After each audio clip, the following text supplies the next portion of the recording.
ज्ञान वाणी का नव उपहार, पहुंची शिक्षा के द्वार, पढ़े लिखे और बने कुशल, ज्ञान वाणी का उद्देश्य सफल। ज्ञान वाणी।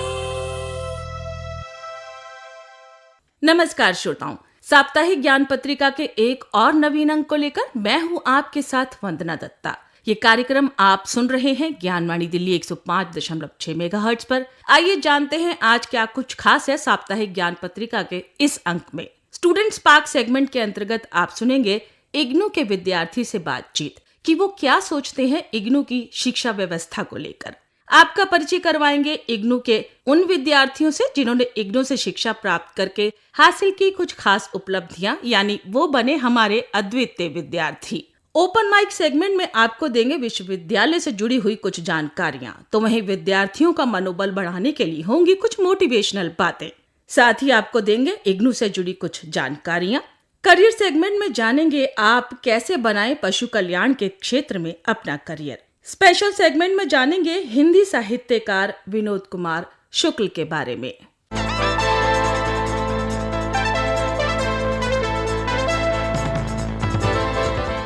श्रोताओं, कार्यक्रम की शुरुआत करते हैं स्टूडेंट्स पार्क सेगमेंट से। हमने बात की इग्नू की छात्रा रही इक्षिता दुबे से, जो इग्नू से post graduate diploma in rural development कर चुकी हैं। इस दौरान इग्नू के साथ कैसा रहा उनका अनुभव, उन्होंने बताया। आइए सुनते हैं। IGNOU is a highly professional knowledge platform offering seamless quality education at your doorstep. It reaches the unreached, is learner-centric and hassle-free, an excellent medium to upgrade your skills.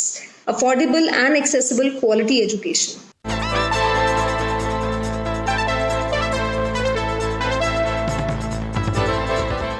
आप सुन रहे हैं साप्ताहिक ज्ञान पत्रिका ज्ञानवाणी दिल्ली 105.6 मेगाहर्ट्ज पर। अब बात करते हैं हमारे अद्वितीय विद्यार्थी सेगमेंट की।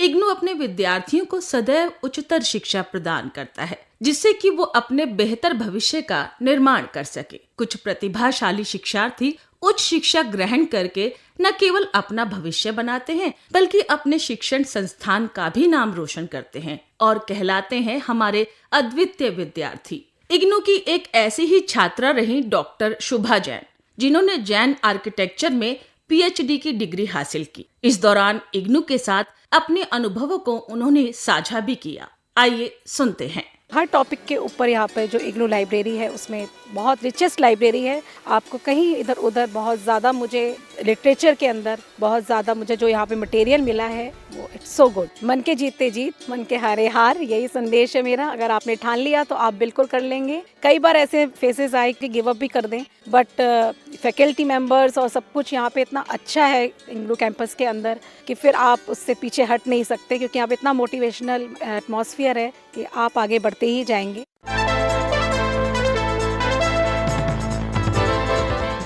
आप सुन रहे हैं साप्ताहिक ज्ञान पत्रिका ज्ञानवाणी दिल्ली 105.6 मेगाहर्ट्ज पर।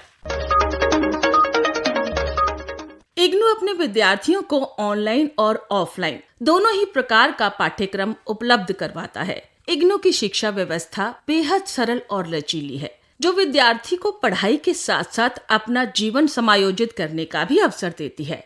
कार्यक्रम के ओपन माइक सेगमेंट में इस विषय पर आइए और अधिक जानकारी लेते हैं डॉक्टर पर्वत सिंह से, जो कोऑर्डिनेटर हैं इग्नू स्टडी सेंटर कानपुर देहात से। आइए सुनते हैं। इग्नू राष्ट्रीय शिक्षा नीति 2020 के 5 मूलभूत स्तंभों पहुंच, सामर्थ्य, समानता, गुणवत्ता और जवाबदेही में वर्णित मानदंडों को पूरा कर रहा है। आपको बताते हुए बड़ा हर्ष का अनुभव कर रहा हूं कि हमारा अध्ययन केंद्र ग्रामीण क्षेत्र का केंद्र है, जो राज्य एवं केंद्र सरकार की संकल्पना विकसित भारत 2047 के लक्ष्य को पूरा करने के लिए निरंतर विश्वविद्यालय के साथ प्रयासरत है। इसी के तहत जन जन शिक्षा हर घर शिक्षा के लक्ष्य को लेकर विद्यार्थियों तक पहुंच बना रहा है। इग्नू समय समय पर रोजगार मेला आदि के माध्यम से विद्यार्थियों को प्लेसमेंट का अवसर देता है।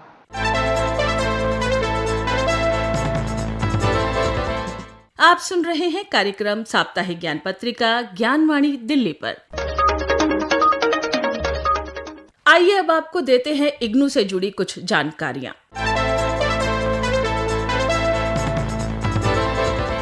इग्नू जुलाई 2025 सत्र के लिए एडमिशन की प्रक्रिया चल रही है। जो शिक्षार्थी इग्नू से पढ़ाई करके अपना करियर बनाना चाहते हैं वो इग्नू में एडमिशन ले सकते हैं। इस विषय पर और अधिक जानकारी दे रहे हैं इग्नू के स्टूडेंट रजिस्ट्रेशन डिवीजन के एडिशनल डायरेक्टर डॉक्टर वीपी रूपम।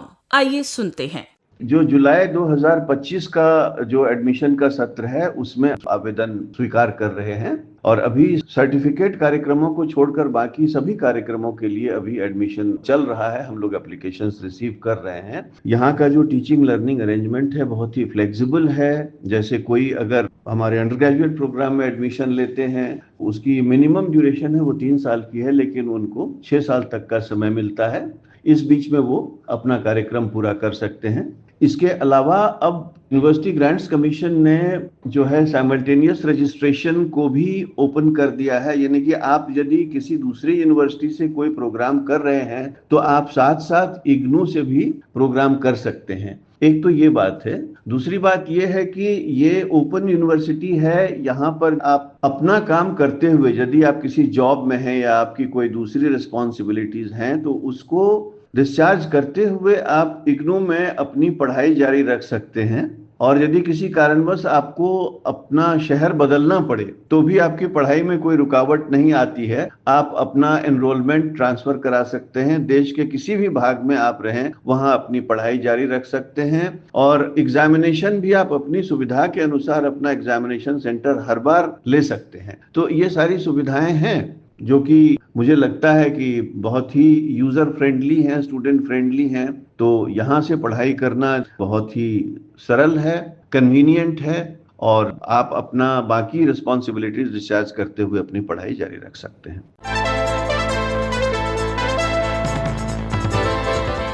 इग्नू जुलाई 2025 सत्र के लिए पंजीकरण और पुनः पंजीकरण अब भी जारी है। यदि इग्नू में पहले से ही नामांकित छात्र हैं और अपने अगले वर्ष या फिर सेमेस्टर में वो आगे बढ़ना चाहते हैं तो उन्हें पुनः पंजीकरण करना होगा। जो छात्र स्नातक डिग्री, बैचलर डिग्री के दूसरे और तीसरे वर्ष में हैं या जो छात्र स्नातकोत्तर डिग्री यानी मास्टर डिग्री के दूसरे वर्ष में हैं, ये उन सभी छात्रों के लिए है जो इग्नू के ODL यानी ओपन एंड डिस्टेंस लर्निंग और ऑनलाइन कार्यक्रमों में नामांकित हैं। अधिक जानकारी के लिए आप इग्नू की आधिकारिक वेबसाइट पर विजिट कर सकते हैं। वेबसाइट है www.ignu.ac.in।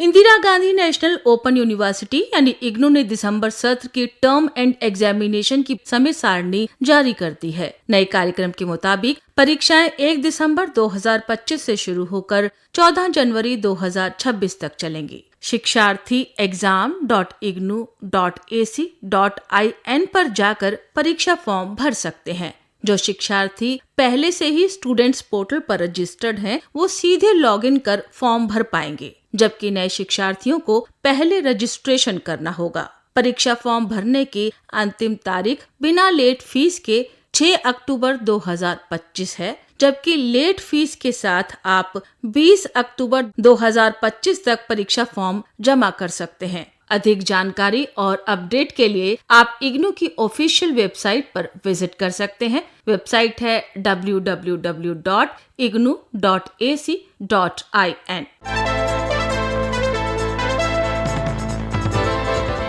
भारत सरकार के शिक्षा मंत्रालय द्वारा स्वच्छता पखवाड़ा 1 सितंबर से 15 सितंबर 2025 तक मनाया जा रहा है, जिसका उद्देश्य स्वच्छता को बढ़ावा देना है। इसके अंतर्गत इंदिरा गांधी राष्ट्रीय मुक्त विश्वविद्यालय यानी इग्नू द्वारा भी स्वच्छता पखवाड़ा अभियान के तहत स्वच्छता प्रतिज्ञा, स्वच्छता रैली, श्रमदान कार्यक्रम और वृक्षारोपण के अलावा स्वच्छता को बढ़ावा देने के लिए कई कार्यक्रमों का आयोजन किया गया।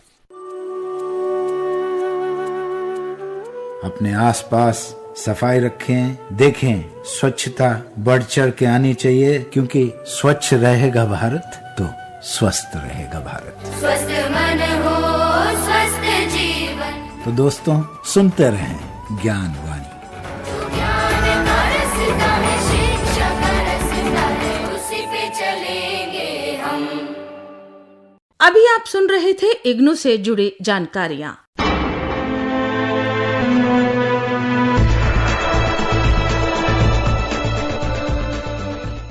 क्या आप जानते हैं, मकड़ी का जाल उसका घर नहीं होता, बल्कि उसका खाना रखने का स्थान होता है। वो हिमकणों की भांति कभी भी एक रूप नहीं होते हैं। कुछ उष्णकटिबंधीय मकड़ियां 18 फीट की चौड़ाई तक का जाल बनाती हैं।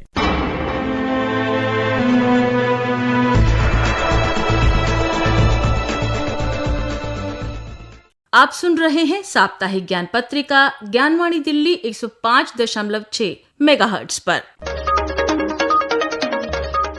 करियर सेगमेंट में आइए जानते हैं कैसे आप बना सकते हैं पशु कल्याण के क्षेत्र में अपना करियर।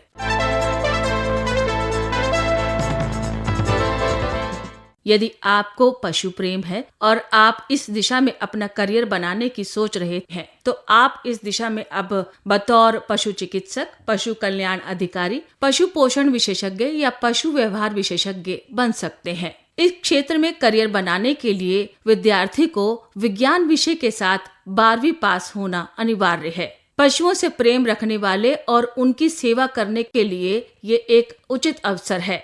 पशुओं के प्रति दयालुता और धैर्यवान होना ये एक सम्मानजनक और संतोषजनक करियर है। नौकरी के साथ साथ अच्छी सैलरी की भी संभावनाएं हैं। पशु कल्याण के क्षेत्र में करियर बनाने के लिए आप कई रास्ते अपना सकते हैं। आप पशु चिकित्सक यानी वेटनरी डॉक्टर बन सकते हैं, जिसके लिए आपको 12वीं में विज्ञान पीसीबी विषय के साथ पढ़ाई करनी होगी और फिर नीट, यूजी या AIPVT जैसी प्रवेश परीक्षा पास करनी होगी। इसके अलावा आप वेटनरी साइंस, एनिमल हस्बेंड्री या वेटनरी फार्मेसी में डिप्लोमा या PG डिप्लोमा भी कर सकते हैं।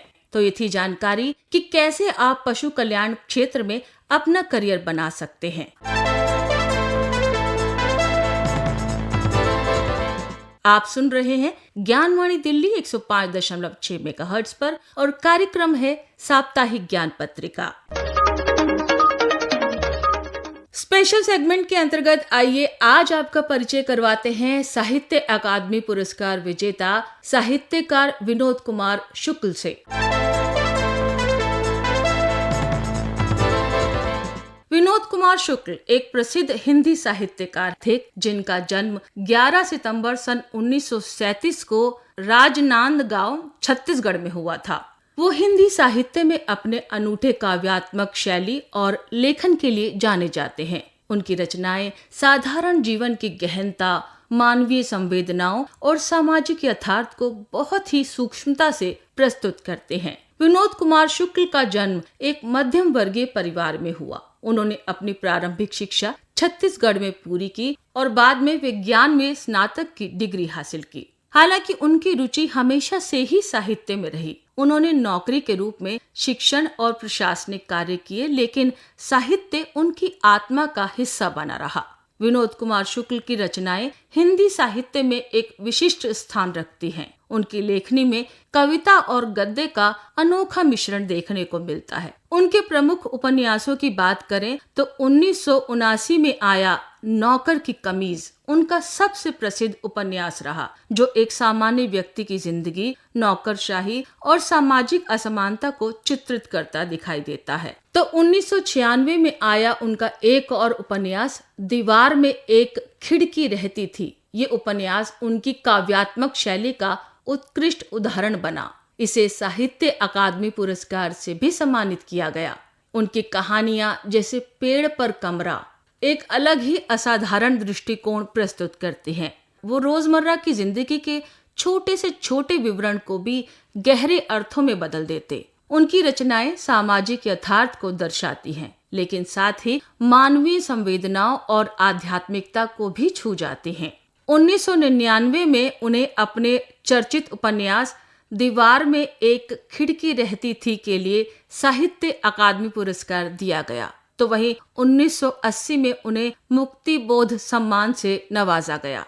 तो वहीं 1981 में श्रीकांत वर्मा स्मृति पुरस्कार भी उन्हें दिया गया। उनकी रचनाओं का अनुवाद अंग्रेजी और अन्य कई भारतीय भाषाओं में किया गया, जिससे उन्हें राष्ट्रीय और अंतर्राष्ट्रीय दोनों ही स्तर पर पहचान मिले। तो स्पेशल सेगमेंट में आज हमने आपका परिचय करवाया हिंदी साहित्यकार विनोद कुमार शुक्ल से। आप सुन रहे हैं कार्यक्रम साप्ताहिक ज्ञान पत्रिका ज्ञानवाणी दिल्ली 105.6 मेगाहर्ट्ज पर। आइए अब चलते हैं हमारे मोटिवेशनल थॉट सेगमेंट की ओर और जानते हैं शिक्षा को लेकर क्या हैं भारत रत्न श्री भीमराव अंबेडकर जी के विचार। वो कहते हैं, शिक्षित बनो, संगठित रहो और संघर्ष करो। यानी बाबा साहब के ये विचार सामाजिक और व्यक्तिगत उत्थान के लिए शिक्षा, एकता और मेहनत पर बल देते हैं। ये हमें प्रेरणा देते हैं कि ज्ञान और संगठन के बल पर ही हम सामाजिक बाधाओं को तोड़ सकते हैं।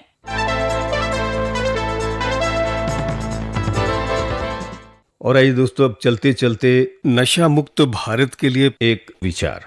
दोस्तों, नशा हमारे समाज के लिए एक कैंसर की तरह है जो हमारे शरीर, मन और आत्मा को खोखला कर देता है।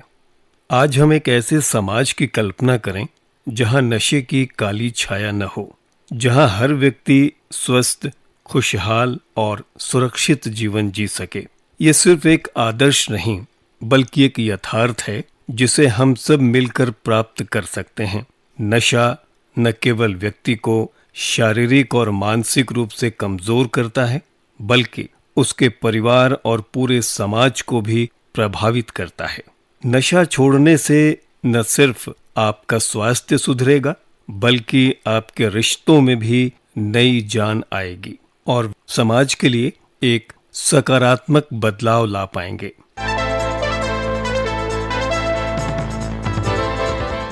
श्रोताओं, अभी आप सुन रहे थे कार्यक्रम साप्ताहिक ज्ञान पत्रिका। इस कार्यक्रम को आप तक पहुंचाने में तकनीकी सहयोग दिया जयप्रकाश ने, स्वर एवं आलेख वंदना दत्ता, संपादन किया सदन लाल ने। कार्यक्रम के प्रस्तुतकर्ता थे कमल कुमार। ज्ञान पत्रिका के इस अंक को आज हम यही संपन्न करते हैं। फिर आपसे मुलाकात होगी, तब तक के लिए मुझे यानी वंदना दत्ता को दीजिए इजाजत। नमस्कार। ज्ञान वाणी का नव उपहार, पहुंची शिक्षा